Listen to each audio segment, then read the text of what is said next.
parents, kindergarten, school, they prepare our children for life. Society is increasingly being organised digitally. When should children start using a tablet or a smartphone to be well prepared for life? All parents are faced with this decision. In order to survive in an increasingly digitalised world, children have to learn how to use these devices in kindergarten. That's what many parents believe. But many media educators are of a completely different opinion, and scientists such as the renowned brain researcher Teuchert-Noodt are horrified by the sensory overload through media.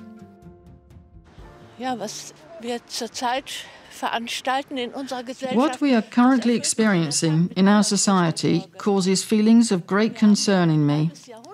We have half a century of research behind us, including the ones in our own institute at Bielefeld University.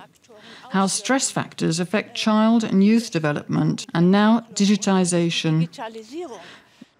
We reckon that the degree of acceleration will have such an effect. As we have found, brain development cannot proceed normally. The balance of brain functions cannot be utilized in the development, and children fall by the wayside. The ability to think decreases, addiction arises. There's no way around it. It is a disaster that's happening now.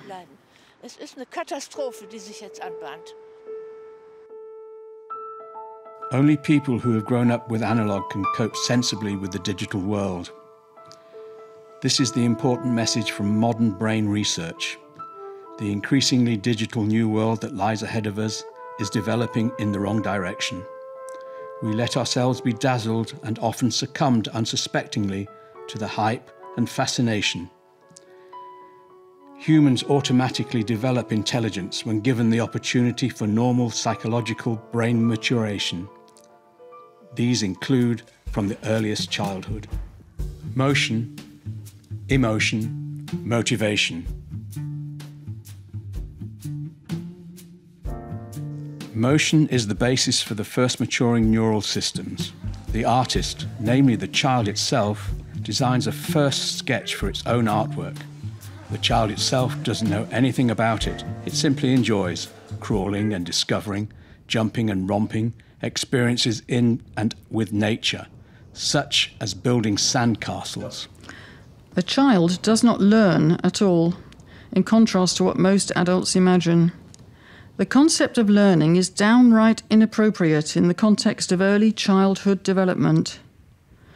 The toddler can't help but use open senses to soak up all the experiential impressions like a sponge and integrate them into maturing nerve networks. Motion is activity. This is the necessary food that the nerve cells need, such as proteins and carbohydrates, to constantly feed the nerve cells. Only through movement is the maturation of a positive emotion and motivation in the child's brain set in motion. But by tapping and swiping the screen of a tablet, you cannot compensate the enormous activity that the child needs during its development. Instead, the desire to move is lost due to the seductive fascination of the digital toys. The biologically anchored drives of exploration, curiosity, imitation, play and creative invention are not used enough. They run the risk of atrophying, and there is a lack of social communication.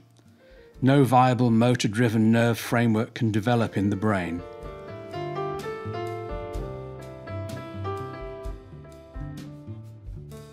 How come what the child sees is two-dimensional? You can't touch it, you can't taste it, you can't smell it, you can't feel it. So if it deals with digital media, it cannot have concrete sensual experiences that are so important for logical thinking. The child cannot learn to balance.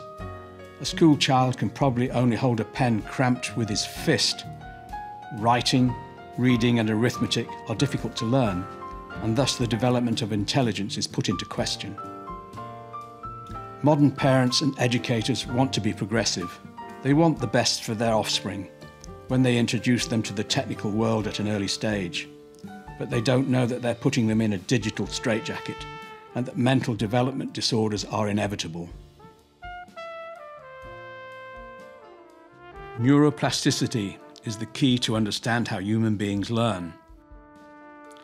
Like footprints in the sand, all learning processes leave their imprints in the networks of our nerves of the cerebral cortex. Digital activities do this too, but they steer the child's behavioural development into a dead end.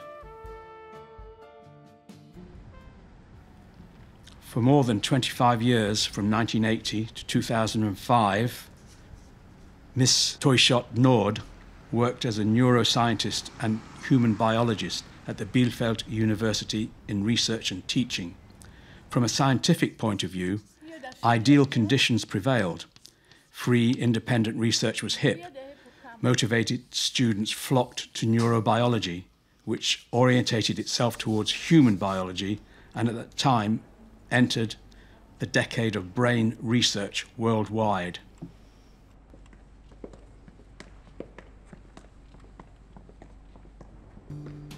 Analysis techniques were so mature that sophisticated functions such as mechanisms of learning and psychosis formation could be investigated neurochemically and systemically with the help of quantitative image analysis.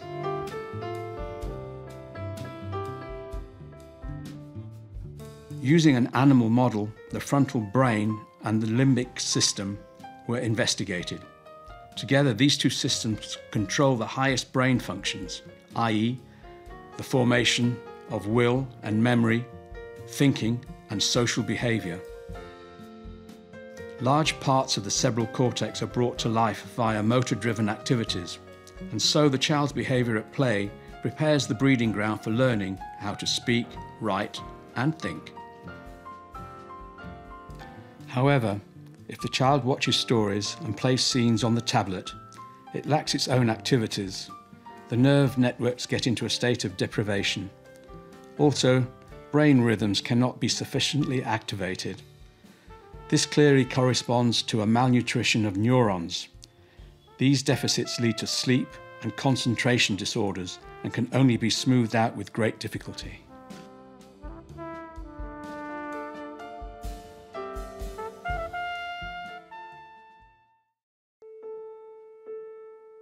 $1.5 million years ago, our ancestor, Homo erectus, existed. He had a very flat frontal brain. Only Homo sapiens reached this strong bulge. The attribute sapiens means a sage, the smartest among all earthlings. However, every modern human child first has to laboriously develop this characteristic.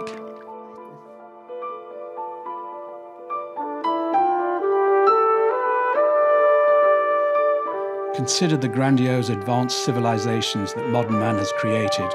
Every human child is reoriented to this, physically and mentally, first together with parents or educators, then independently.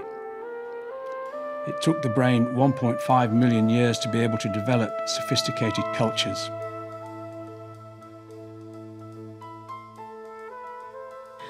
It took Homo erectus this time to make the evolutionary leap to Homo sapiens. The ingenious genetic move was to extremely slow down the maturation, especially of the frontal brain, and to couple this with an enlargement of associative bark fields. In other words, to increase memory and improve creative, rational thinking. Only in the spatial anchoring of the child's behaviour did mankind have the chance to act much more flexibly and adaptively, but also more mindfully and considerately, more socially than all other living beings.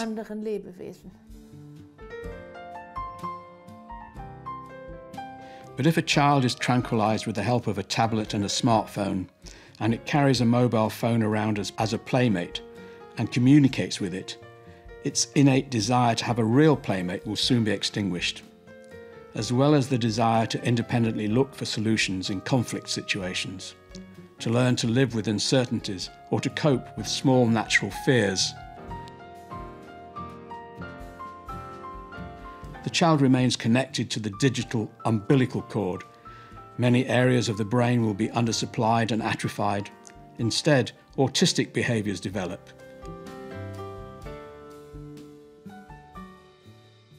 A digital anxiety syndrome can arise.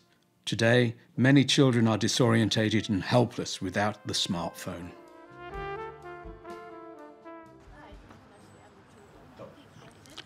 Professor Teuchert-Noodt's research continues.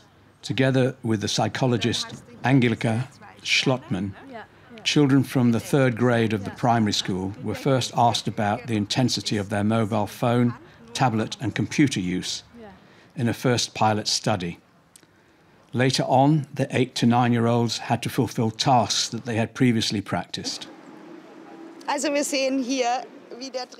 So we see here how the third grader writes snowball fight into these fields. And then we see here in the back that he states that he plays a lot on the mobile phone, on the PC and television. And then we have a second example of a child who is much better, that plays very little. And another child, she can do it too. She also plays little digitally. She's also good at this. She plays nothing at all. And then we have a child. He tried it this way, but he also plays a lot. The pilot study dealt with the fact that we want to measure this space-time calculation regarding the frontal brain competencies, as you have just seen. The children write the word snowball fight into a space and are supposed to fit it in, and there are very big differences, and they are also significant.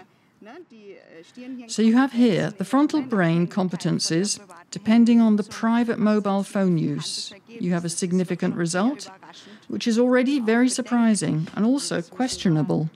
And we have to publish that and do further studies, including long-term studies. If it turns out that the mobile phone use has such a big impact on frontal brain skills, then we must act. These are our children out there.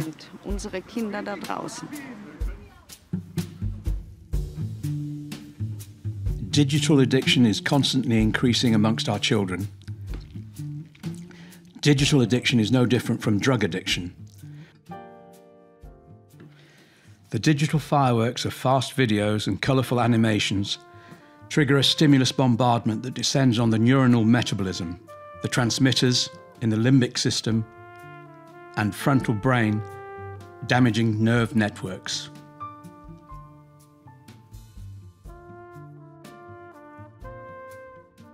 The important finding through sensory overload, the addiction burns itself into the brain.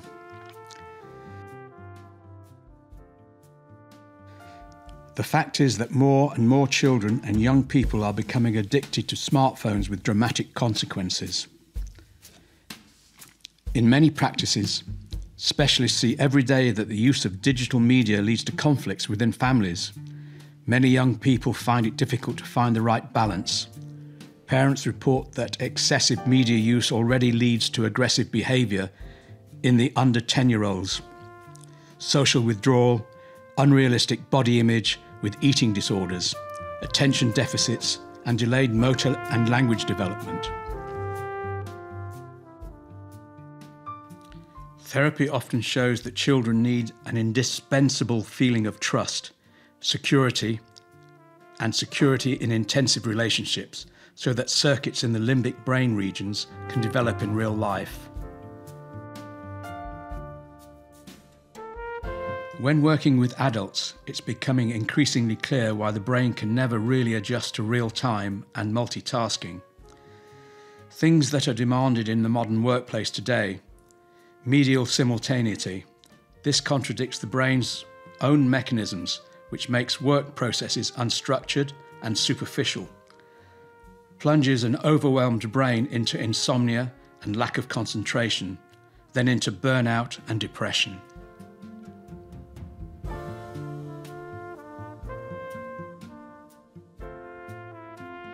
cancer researcher and president of the US consumer protection organization, Environmental Health Trust, discusses another problem. People have a right to know that cell phones are two-way microwave radios, that they're not toys, that they should never be given to children for any length of time. If you must give a child an electronic device, download what you want them to see, if it's a movie or a game, and put it on airplane mode. That way you eliminate the microwave radiation. People have a right to know that you can protect yourself by using airplane mode, that when a phone signal is weak, you should not use a phone unless it's a true emergency, because the phone is smart and it will use more radiation, and half of the radiation from a phone gets into you so long as the phone is in your pocket or next to your body, which is why the manufacturers tell people that they should not use a phone within 5 millimeters of the body. Environmental Health Trust says that's not enough distance. It should be much further away, a few inches, but overall, we want people to know that cell phones are microwave devices and they need to be treated with care, and we need to work to make sure that the technology becomes safer and that we come up with ways to use them that are safer for our children and my grandchildren as well. Education for media maturity must become a subject at school. From the age of 14, the children should take a smartphone test similar to a driving license.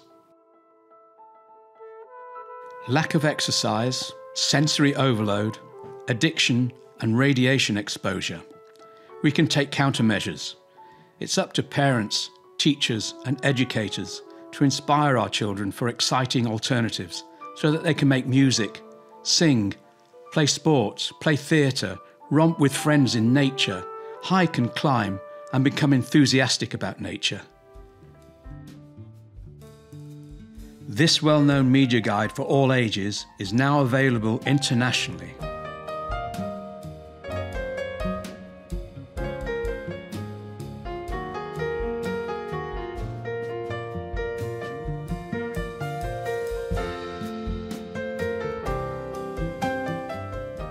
Growing Up Healthy in a World of Digital Media is an initiative for the promotion of competent and age-appropriate use of digital media by children and adolescents, for the support of parents, schools, and other people affected, and for networking with experts and specialist institutions.